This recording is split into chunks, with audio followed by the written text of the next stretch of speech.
He already signed the insurance paperwork. Then stop hesitating. Don't eat that, Daddy. The words came through the baby monitor in Olivia's voice. I froze halfway across the garage with a socket wrench in my hand and a loose bracket on the workbench in front of me. For a second, I thought I had imagined it. The house was too quiet. The dryer had stopped. The rain outside tapped against the garage door in soft, uneven beats. Upstairs, our 8-month-old daughter, Lily, was asleep in her crib with a white noise machine humming beside her. But Olivia wasn't in the nursery. She was downstairs in the kitchen. I looked at my phone. The baby monitor app showed Lily curled on her side, one tiny fist against her cheek. The video was from her room, but the audio had glitched again, picking up sound from the kitchen speaker because Olivia had linked everything through the same home system and never bothered to fix it. Then my mother-in-law, Diane, whispered, "You cannot lose your nerve now." My fingers tightened around the wrench. Olivia said, "Lower your voice." Diane answered, "He already signed the insurance paperwork. $750,000, Olivia. You said it yourself?" My mouth went dry. Olivia snapped, "I know what I said."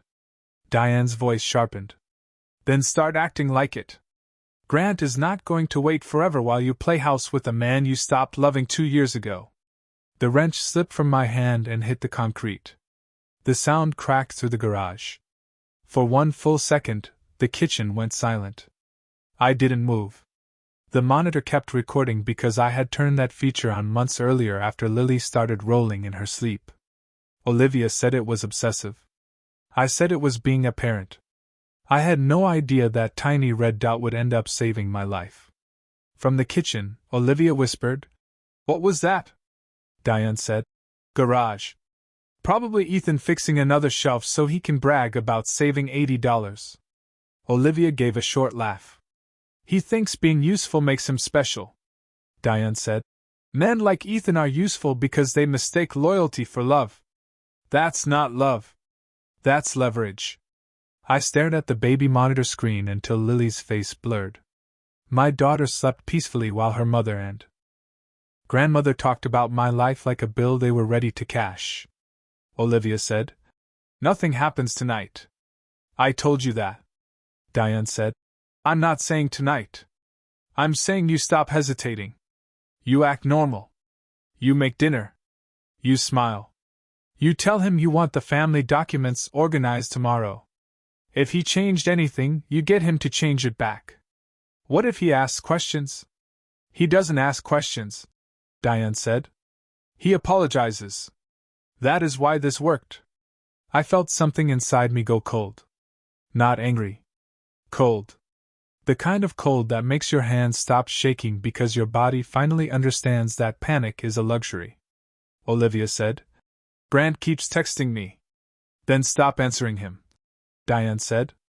"He is broke, impatient, and stupid. That does not mean you ruin the cleanest exit you will ever get. He said he loved me." Diane laughed under her breath. "Men say that when they need access to a woman with money." Olivia went quiet. A cabinet door closed.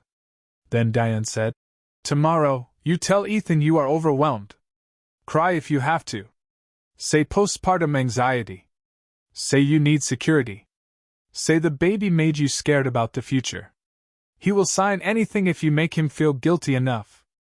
I looked at Lily on the screen. She shifted a little, her lips moving in her sleep. I stepped back from the garage door.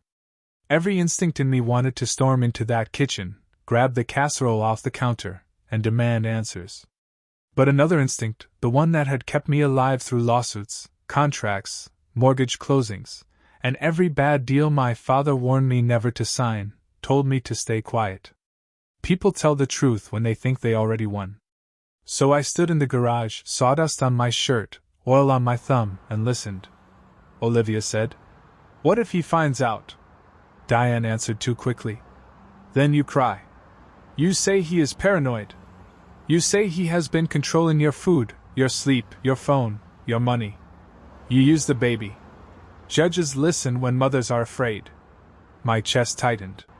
Olivia said, "I don't want Lily dragged into this. You already dragged her into it when you decided you wanted Ethan's money and Grant's bed at the same time. Mom. No, listen. To me, Diane said. You want the house. You want the policy. You want clean custody. Then you stop acting like a wife with a conscience and start acting like a woman who understands paperwork. I took a slow breath. Then I opened my email, attached the recording, and sent it to myself, my sister, and Margaret Hensley, the family attorney my sister once told me to save. Just in case. I had laughed when she gave me that number. I was not laughing now. A few seconds later, my phone buzzed. Margaret, do not confront them alone. Save everything. Do not eat or drink anything they give you. Keep the baby safe. Call me immediately when you are away from them. I stared at that message. Then I heard Olivia in the kitchen. He's been in the garage too long, Diane said. Then go check on your husband. The garage door handle turned. I shoved the phone into my pocket, picked up the wrench, and bent over the shelf bracket like my entire world had not just cracked open. Olivia opened the door and leaned against the frame. She had changed into one of my old college sweatshirts, the one she always wore when she wanted to look soft. Her hair was tied back. Her face was calm. Too calm. You okay? She asked. I kept my eyes on the bracket. Shelf slipped. She glanced at the wrench on the floor. Sounded loud. Metal does that. She watched me for a moment. Dinner's almost ready. I looked up. Behind her, through the narrow gap between the garage and kitchen, Diane stood by the counter with her arms crossed like she owned the place. I said, "Not hungry." Olivia's expression changed for half a second. Only half a second. Then she smiled. "You skipped lunch. I'll eat later." Diane called from the kitchen. Men get dramatic when they miss a meal. I wiped my hands on a rag. And some people get dramatic when they run out of other people's money. Diane's smile disappeared. Olivia stepped into the garage and pulled the door mostly closed behind her. "Why are you starting something?" "I'm not." "You're being weird." "I'm tired." She studied my face. "Tired from what? Tightening screws?" I almost smiled. That was Olivia. She could stand in my kitchen discussing my insurance policy and still make me feel like I was the one failing to perform correctly. I set the wrench down. "You need something?" Her eyes dropped to my pocket. For 1 second, I knew she was thinking about the baby monitor app. Then she looked back at me. "Mom wants to talk about the paperwork tomorrow." "What paperwork?" "House stuff. Insurance. Lily's future. Adult things." "Adult things?" I repeated. She crossed her arms. "Don't do that." "Do what?" "Act like I'm stupid." I looked past her toward Diane. "I don't think you're stupid." And that was the truth. Stupid people make mistakes because they don't know better. Olivia knew exactly what she was doing. She stepped closer and lowered her voice. "I'm trying to keep this family organized." "No," I said. "You're trying to control which papers I look at." Her face tightened. "What does that mean?" I looked at the door behind her. "It means I'm not signing anything tomorrow." The softness left her eyes. Diane opened the garage door wider. "A husband who refuses to plan for his family is not a victim. He is a liability." I turned to her. "You use that word a lot for someone whose name is not on my mortgage." Diane smiled thinly. "Careful, Ethan. In Tennessee, wives still have rights. So do husbands who keep records." Olivia's hand closed around the edge of the door. "What records?" I picked up the rag again and wiped the same clean spot on my hand until the skin went red. "Receipts. Statements. Stuff adults read." Diane stepped into the garage. "You are not as clever as you think you are." "Maybe not." I looked from her to Olivia. "But I read before I sign." Olivia's breathing changed. "Not much. Just enough," Diane said. "Come inside and eat." "No." Olivia's voice cracked into something sharper. "Ethan." I walked past them into the hallway, not the kitchen. The smell of baked cheese and garlic hit me hard. A month earlier, I would have taken a plate without thinking. I would have kissed Olivia on the shoulder and thanked her for cooking even though she had not cooked from scratch in years. Now the casserole sat on the counter like evidence. Diane watched me notice it. "You think we did something to the food?" she asked. Olivia said. "Mom, stop." I looked at the casserole, then at the baby monitor sitting beside the fruit bowl. "Why would I think that?" Either of them answered. I picked up the baby monitor. Olivia moved fast. "Why are you taking that?" "Because it works. It's for Lily." "Then you should be happy I'm keeping it close," Diane said. "This is getting ridiculous." I turned toward the stairs. Olivia followed me. "Where are you going?" "To check on my daughter." "Our daughter?" I stopped at the bottom step and looked back. "Yes," I said. "Our daughter. That's the part you should have remembered." I carried the monitor upstairs and went into Lily's room. She was still asleep. Her stuffed rabbit had fallen near the bars of the crib. I picked it up and set it back beside her, then stood there watching her breathe. For the first time that night, my hands shook. Not because I was scared of Olivia. Because I had almost been stupid enough to keep trusting her. My phone buzzed again. "Margaret, call me from the nursery. Lock the door if you can. Keep your voice low." I closed the nursery door and turned the lock. Then I called. Margaret answered on the first ring. "Ethan, listen carefully," she said. "Do not accuse them of attempted murder. Do not threaten them. Do not block Olivia from the child unless there is immediate danger. Do not leave the house with the baby unless law enforcement or counsel tells you to. What you have is serious, but how you act tonight matters." I whispered. "They were talking about insurance money. I heard enough from the file you sent. Save the original. Do not edit it. Do you have cameras in common areas? Kitchen, front door, garage. Good. Preserve everything. There's more," I said. "She may have forged a beneficiary form." Margaret went quiet. "How do you know?" "I saw a file last week in the printer tray. My signature looked wrong. I thought maybe I was tired.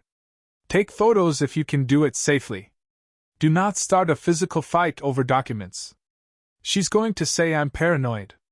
"She probably already has," Margaret said. "That is why you are going to be calm. Boring. Precise. No shouting. No threats. No dramatic speeches. You are going to be the safest person in that house." I looked at Lily. "What about my daughter?" "Stay near her. If Olivia attempts to remove her tonight while impaired, threatening, or after what you recorded, call police and say you need a welfare response. Not a custody war. A welfare response. Use those words." A soft knock touched the nursery door. "Olivia." "Ethan?" she said. "Why is the door locked?" Margaret heard it. "Put me on mute," she whispered. "Do not hang up." I muted the call. Olivia knocked again. "Open the door." I slipped the phone into my pocket and opened the door just enough to see her. She looked smaller in the hallway light, but her eyes were alert. "Why are you locking me out of my baby's room?" she asked. "I'm letting her sleep." Diane appeared behind her. "This is exactly what I warned you about." I looked at Diane. "You warned her about me checking on my daughter?" Diane lifted her chin. "I warned her that men who lose control start acting like victims." Olivia put one hand on her stomach and softened her voice. "You're scaring me." There it was. Not sadness. Strategy. I opened the door wider and stepped back so the hallway camera could see the whole frame. "I'm standing in my daughter's room," I said evenly. "You are not in danger." Olivia blinked. Diane noticed the camera angle before Olivia did. Her eyes flicked to the ceiling corner. "Recording your wife in her own home?" Diane said. "Recording common areas after 3 package thefts," I said. "Remember? You said I was cheap for not buying the nicer cameras." Olivia's face tightened. Turn them off. No, you don't get to watch me like a criminal. I looked at her. Then stop acting nervous around cameras. Diane stepped forward. Move. No. Olivia's voice rose. You are not keeping me from Lily. I held my hands out, palms open, where the camera could see them. I'm not touching you. I'm not blocking you. If you want to look at Lily, look at Lily. But she is sleeping, and nobody is taking her out of this room tonight. Olivia stared at me. Diane whispered, See? He's controlling access. I nodded toward the hallway camera. Good. Say it louder. Context matters. Olivia turned on Diane. Mom, stop.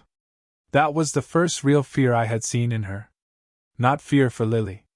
Fear of the recording. My phone buzzed in my pocket. Margaret again, still on mute. I kept my voice low. Olivia, did you change my beneficiary forms? Her eyes snapped to mine. What? Simple question. Diane said. Do not answer that. I looked at Diane. That was an answer. Olivia stepped back. You're insane. Did you transfer money from joint savings to Mercer Family Solutions? Diane's face went red. Olivia whispered, You went through my things. I went through bank statements with my name on them. That was for household planning. $36,000?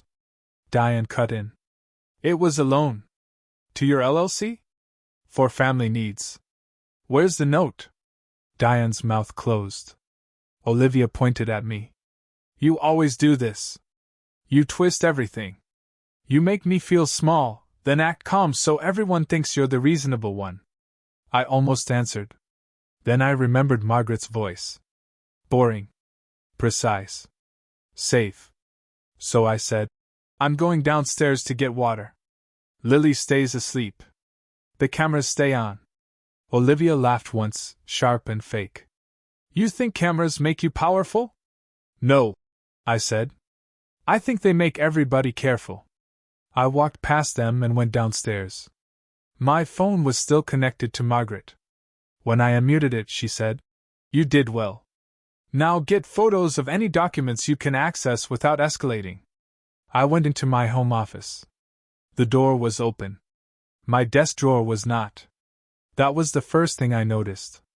The second was the printer tray. Empty. Olivia had moved faster than I expected. But not fast enough. 3 weeks earlier, I had scanned every major household document into a folder on an encrypted drive because my mortgage broker requested updated records for a refinance quote. Olivia had laughed and called it Dad Admin. I had almost been embarrassed. Now I opened the folder. Insurance policy. Beneficiary update. My signature. Wrong slant. Wrong pressure. Wrong date. I photographed the screen, exported the file, and sent it to Margaret. Then I opened the banking app. Joint savings showed 3 transfers. $12,000 each. Mercer Family Solutions LLC. Memo. Household planning. I had never approved them. I screenshotted every transfer. Then I searched Olivia's name in our shared cloud folder. A hotel receipt appeared under an auto-uploaded photo from her phone. The Harlow Hotel. 2 nights. King Suite. Valet. Champagne. Rewards account, Grant Holloway. I stood there staring at the screen, and the hurt finally hit. Not the rage. The hurt. Because I remembered that weekend. Olivia had told me she was driving to Nashville for Vanessa's baby shower. She kissed Lily goodbye, complained about pumping in hotel bathrooms, and asked me to send extra money because everything is expensive now. I sent it. I sent my wife hotel money so she could sleep with another man while my daughter cut her first tooth and cried against my shoulder for 6 hours. Behind me, the office doorway creaked. Olivia stood there. She saw the screen. Her face emptied. Ethan, she said. I took a photo of the receipt. She lunged for the keyboard. I stepped back and lifted both hands. Don't. Get away from my private files. They were in our shared folder. That was not for you. Neither was my signature. Her eyes filled instantly. Too fast. You don't understand what it was like, she said. I looked at her. Then explain it. She swallowed. After Lily, I disappeared. You went back to work. Everyone cared about the baby. Nobody cared about me. That's not an explanation for forging my name. I was drowning. That's not an explanation for Grant. Her face changed when I said his name. Diane appeared behind her. You need to stop attacking her. I clicked the file closed. Diane looked at the screen, then at me. You have no idea how this will look. How will it look? Like a husband spying on a postpartum mother. Like financial control. Like emotional abuse. Like you built a file because you wanted to punish her for being unhappy. Olivia wiped her cheek. I told people. I turned slowly toward her. Told people what? That you scared me. The house seemed to shrink. Diane stepped closer. Friends. Her doctor. A counselor.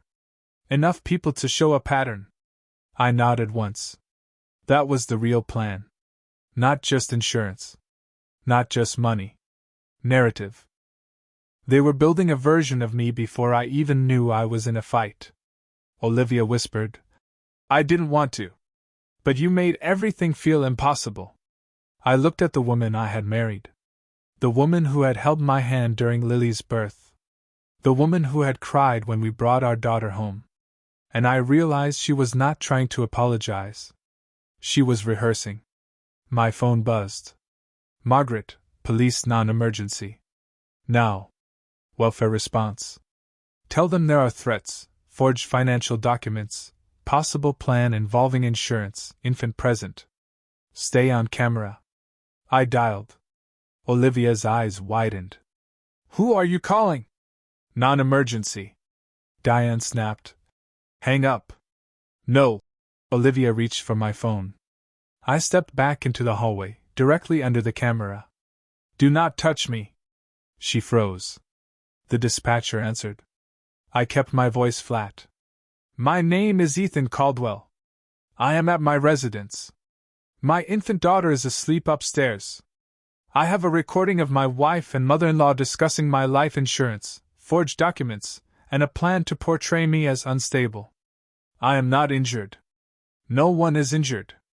I am requesting a welfare response and documentation. I do not want a confrontation. Olivia stared at me like I had slapped her. Diane started whispering to her, fast and low. The dispatcher asked if there were weapons in the home. I said there was a locked handgun safe in the bedroom closet, code known only to me, untouched. Margaret had drilled that into me 2 years earlier during estate planning. Be precise. Be boring. Be safe. 2 officers arrived 26 minutes later. By then Olivia had changed clothes, put on no makeup, and sat at the kitchen table with Lily's burp cloth twisted in her hands like a prop. Diane stood behind her, one hand on Olivia's shoulder. I stood near the hallway, hands visible. The officers separated us. I gave them the recording. Not the whole story. Just the recording. Then the bank transfers. Then the forged beneficiary form. Then the hotel receipt. One officer, a woman named Harris, listened without changing expression. The other stood near the kitchen where the casserole still sat untouched. Officer Harris asked Olivia if she felt safe. Olivia started crying. No, she said. He's been acting strange for weeks. Recording me. Controlling money. Accusing me of things. I think he's having some kind of breakdown. Officer Harris asked. Did he threaten you tonight? Olivia hesitated. Diane said. He blocked her from the baby. Officer Harris looked at the hallway camera. Is there footage? I said. Yes. Diane's jaw tightened. Olivia said. He twists everything. The officer asked. Did he threaten to harm you? Olivia looked down. No. Did he touch you? No. Did he prevent you from leaving? No. The officer asked me if I wanted to press charges. Margaret had already texted the answer. I want documentation and guidance. My attorney will handle the financial fraud. My immediate concern is Lily's safety. Olivia made a sound between a laugh and a sob. You're using my daughter against me. I looked at her. No. I'm using the truth against you. Officer Harris told Olivia and Diane that because no one had been physically harmed, there would not be an arrest that night based only on what they had on scene. But she also told them the report would include the recording, the alleged forgery, the disputed transfers, and the infant in the residence. That mattered. A police report was not victory. It was a timestamp nobody in Olivia's family could erase. Diane understood that before Olivia did. This is a family matter, Diane said. Officer Harris looked at her. Ma'am, alleged insurance fraud and forged financial documents are not just a family matter. Diane shut up. After the officers left, the house felt different. Not peaceful. Documented. Olivia stood in the kitchen with her arms wrapped around herself. Diane whispered. We're leaving. With Lily, Olivia said. No, I said. Olivia turned on me. You don't decide that. You're right, I said. The court will. Diane pulled Olivia toward the stairs. Get the diaper bag. I stepped aside but picked up my phone and started recording openly. Olivia, I said. The police were just here. There is a report. Your attorney can explain what it means if you remove Lily tonight after that recording. She stopped at the bottom of the stairs. For a moment she looked like she might run anyway. Then Lily cried upstairs. A small, tired cry. Not dramatic. Not cinematic. Just a baby waking up because the house had been full of adult voices pretending not to be afraid. Olivia flinched. I went upstairs first, slow enough that nobody could claim I rushed. Lily stood wobbling in her crib, cheeks wet, hair stuck to her forehead. When I picked her up, she pressed her face into my neck and made that soft little hiccup sound she made when she was still half asleep. Olivia appeared in the doorway. Her face changed when she saw Lily in my arms. For the first time that night, I saw something real in her. Not guilt. Not love. Panic. Because Lily did not reach for her. She just clung to me.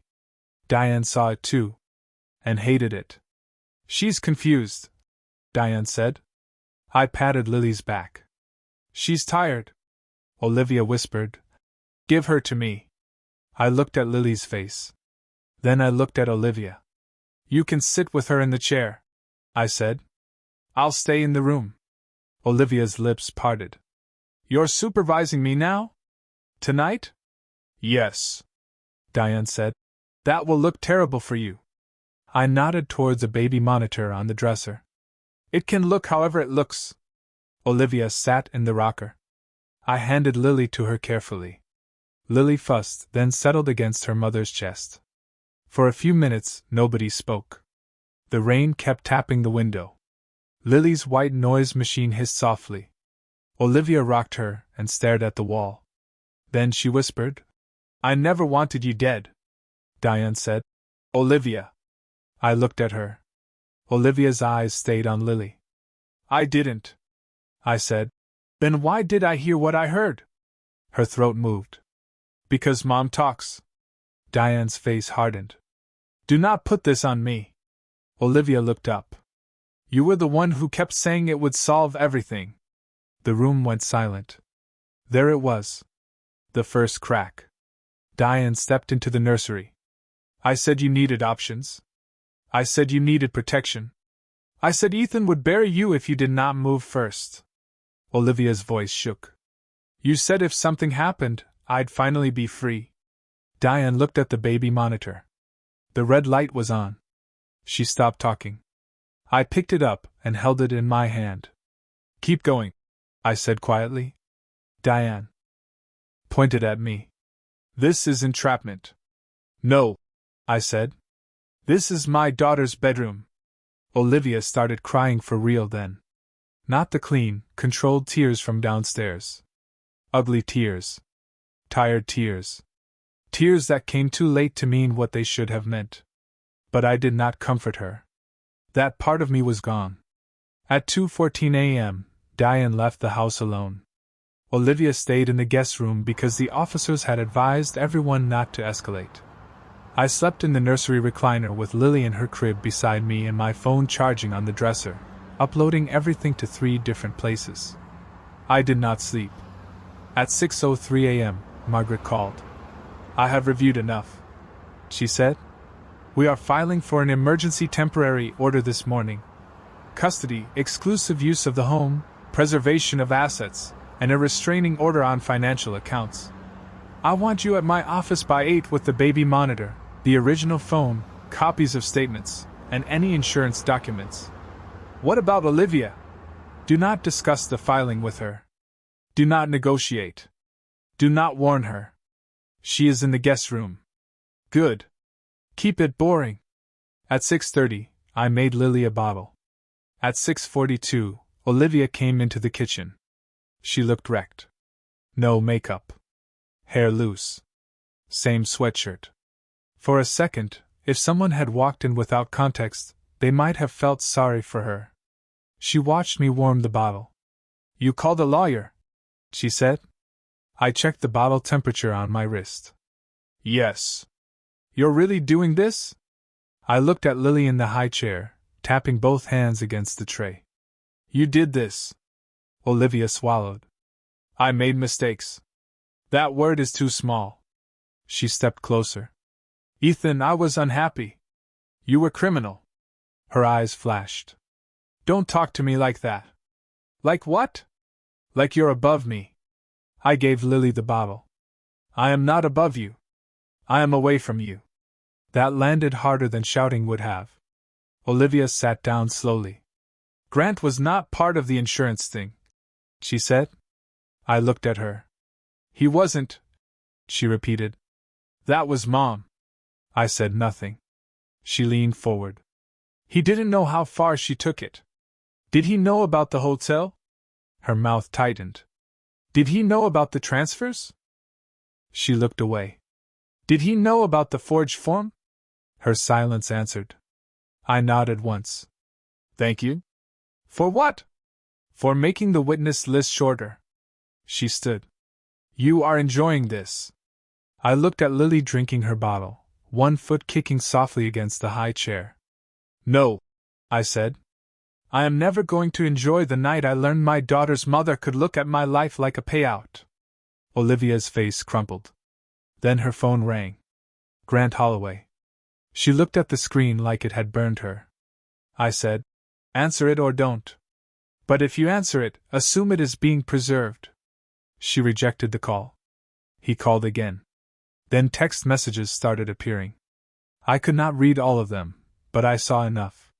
"Why is my office getting legal emails? What did you tell him? Liv, fix this. Do not bring my name into your divorce." Olivia turned the phone face down. I smiled without humor. "There he is," she whispered. "You don't know him. I know enough. He loved you until discovery." At 7:51 a.m., I arrived at Margaret's office with Lily in her carrier, the baby monitor wrapped in a towel, and a folder I had built in the dark while my wife slept 20 feet away. Margaret did not waste time comforting me. That was why I trusted her. She spread the documents across her conference table, listened to the recording again, and stopped it 3 times to mark timestamps. When Diane said, "He already signed the insurance paperwork," Margaret wrote something down. When Olivia said, "Grant is getting impatient," Margaret wrote faster. When Diane said, "Say postpartum stress. Say he's paranoid," Margaret looked up at me. "That," she said, "is why we file aggressively." By 9:20 a.m., Margaret's paralegal had sent preservation letters to the insurance carrier, the bank, the notary listed on the beneficiary form, Mercer Family Solutions LLC, Grant's brokerage office, Olivia's phone carrier, and the hotel. Not because all of them would answer immediately. Because now, if anyone deleted anything, it had a date attached. By 10:35, we were in front of a judge by emergency docket. It was not a movie scene. There was no packed courtroom. No gasps. No dramatic music. Just a tired judge. Fluorescent lights, a court clerk, Margaret, me, Lily sleeping in her carrier, and a stack of papers that made my marriage look like a crime scene. Margaret did not ask for the world. That was important. She asked for temporary exclusive use of the home, temporary primary physical custody until a full hearing, no removal of Lily from the county, no destruction of records, no access to joint savings beyond ordinary documented expenses, and supervised exchanges if Olivia wanted time with Lily. The judge listened to the recording. Not all of it. Enough. When Diane's voice said, "Judges listen when mothers are afraid," the judge's face did not move. But his pen stopped. He granted a temporary preservation order. He granted temporary exclusive use of the home. He ordered that Lily remain with me until the emergency custody hearing 48 hours later. He did not declare Olivia guilty. He did not call Diane evil. He did not give me a speech about justice. He just signed the orders. Cold ink. Real consequences. That was better than a speech. By noon, Olivia knew.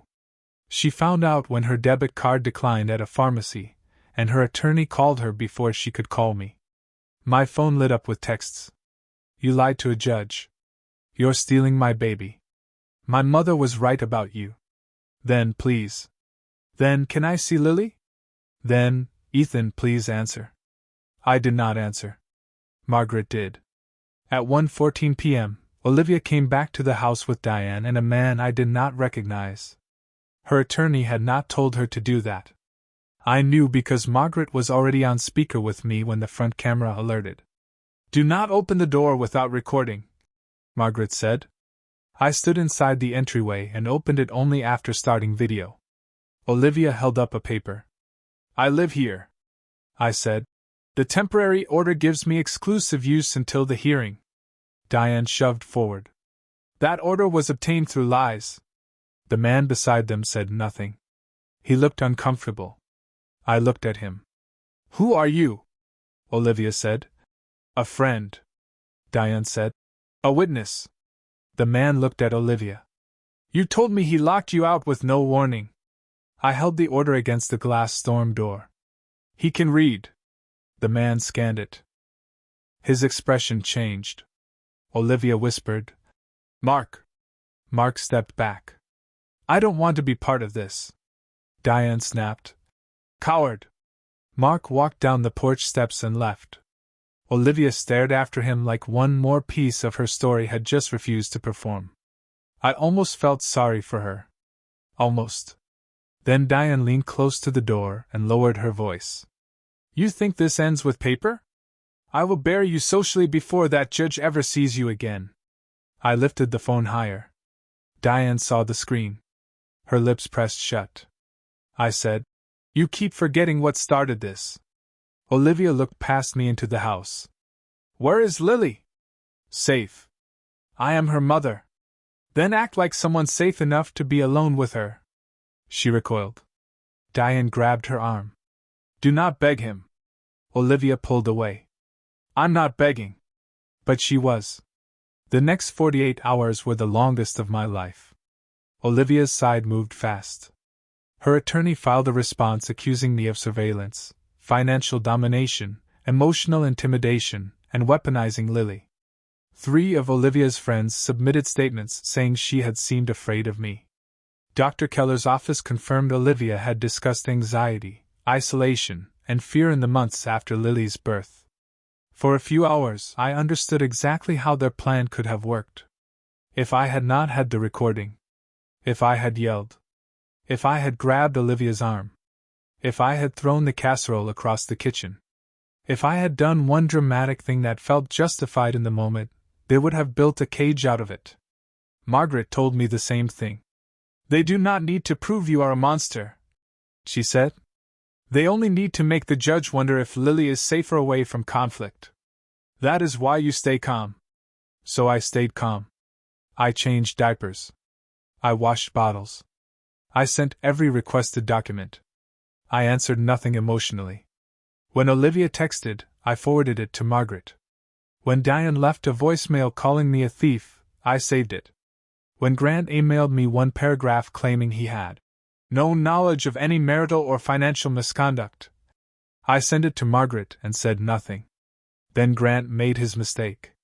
He called Olivia. And Olivia, either desperate or careless, answered while sitting in her car outside Diane's condo. She did not know her own vehicle's dash system was still connected to the shared cloud account we used for maintenance records and driving logs. The call recording was not perfect. It did not need to be. Grant's voice came through first. "Liv, my branch manager got a preservation notice. Why is my name attached to insurance fraud?" Olivia said. "Because Ethan is trying to destroy me." Grant snapped. "No. You told me he was signing everything voluntarily." "I said I could handle him." "You said your mother had the notary handled." Olivia went silent. Grant continued, "I'm not losing my license because you wanted a house and a clean exit.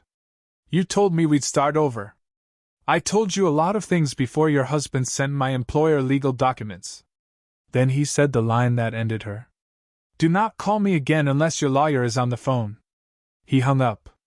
Olivia screamed so loudly the audio clipped. When Margaret played that call in her office, she leaned back in her chair and said, "That helps." I almost laughed. Not because it was funny. Because after 3 days of fear, "that helps" sounded like fireworks. At the emergency custody hearing, Olivia looked different. Not soft. Prepared.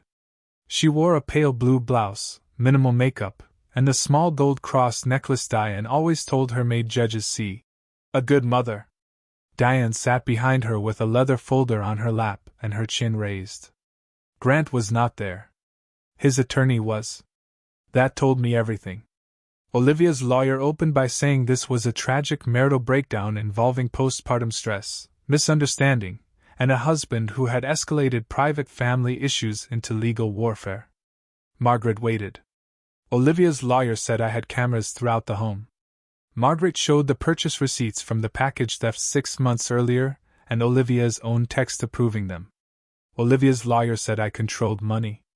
Margaret showed my paycheck deposits, Olivia's unrestricted card history, the 3 transfers to Diane's LLC, and the forged beneficiary form.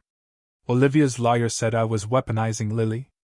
Margaret played Diane saying, "Judges listen when mothers are afraid." The room changed after that. Not loudly. Quietly.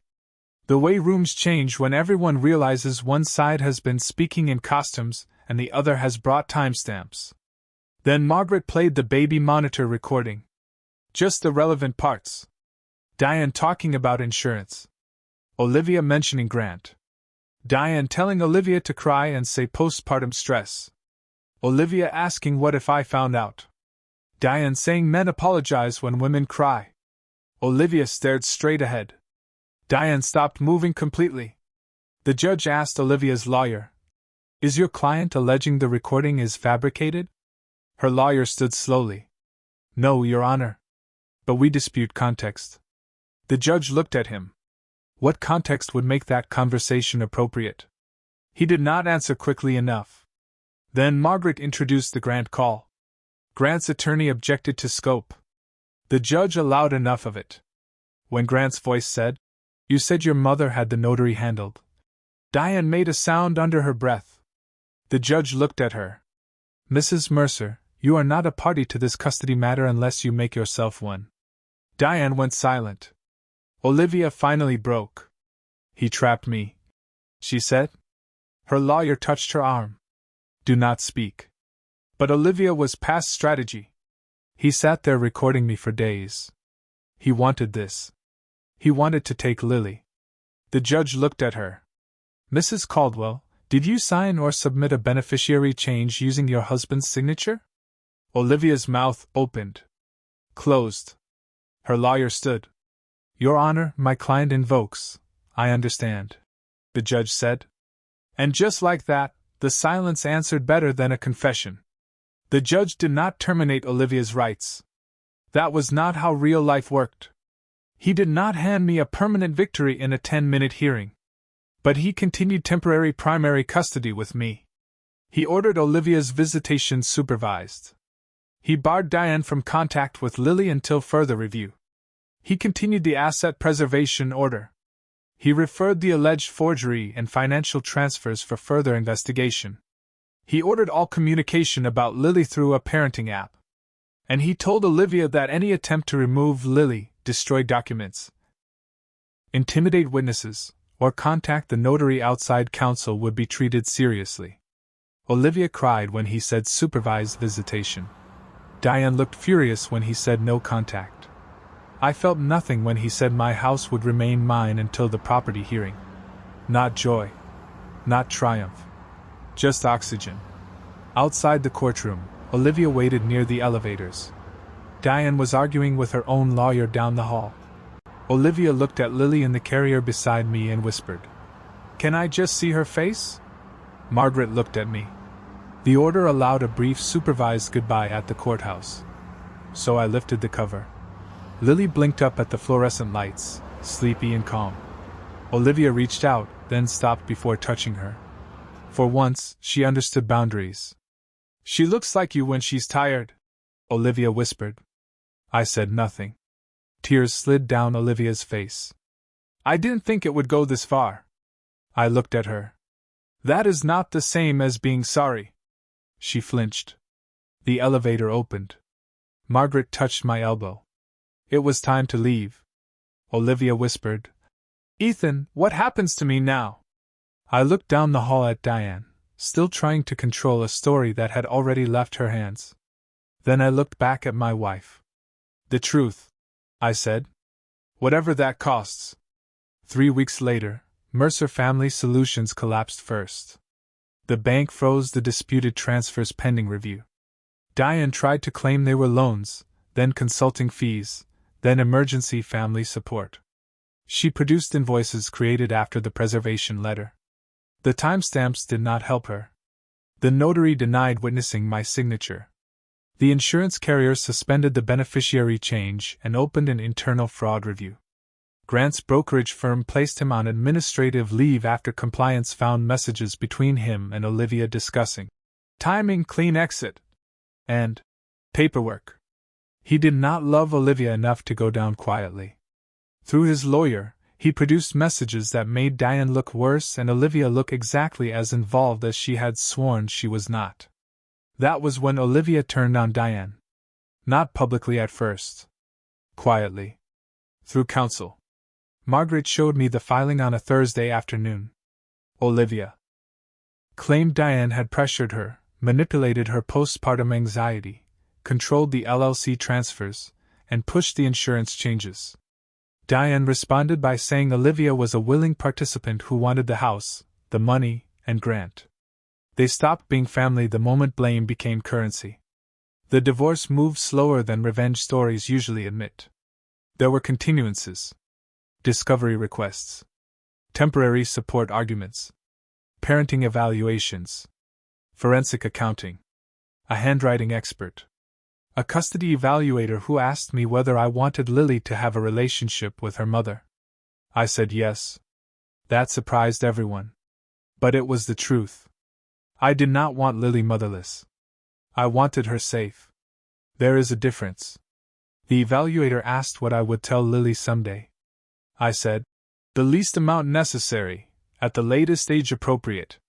Margaret told me later that answer mattered. Olivia's answers mattered too. She blamed Diane. Then Grant. Then me. Then stress. Then the marriage. Then loneliness. She blamed everything except the moment she chose to keep going. At supervised visitation, she tried at first. She brought little outfits, soft toys, board books. Lily warmed up to her slowly, in the way babies do when adults stop making the room about themselves. But Olivia could not stand being watched. She complained about the supervisor. Then the parenting app. Then the schedule. Then my refusal to answer emotional messages. One night she wrote, "You act like you never loved me." I stared at the message for a long time. Then I typed, "I loved the person I thought you were." I did not send it. I forwarded her message to Margaret and put Lily's bottles in the dishwasher. That was who I had become. Not cruel. Finished. The final property hearing came 6 months after the baby monitor first spoke. By then, the house had gone quiet in a way I no longer hated. Lily had learned to crawl fast enough to chase sunlight across the living room floor. The casserole dish Olivia left that night had been thrown away. The garage shelf was finally level. The baby monitor still sat on Lily's dresser, but now it was just a baby monitor again. Almost. In court, the financial damage was laid out without emotion.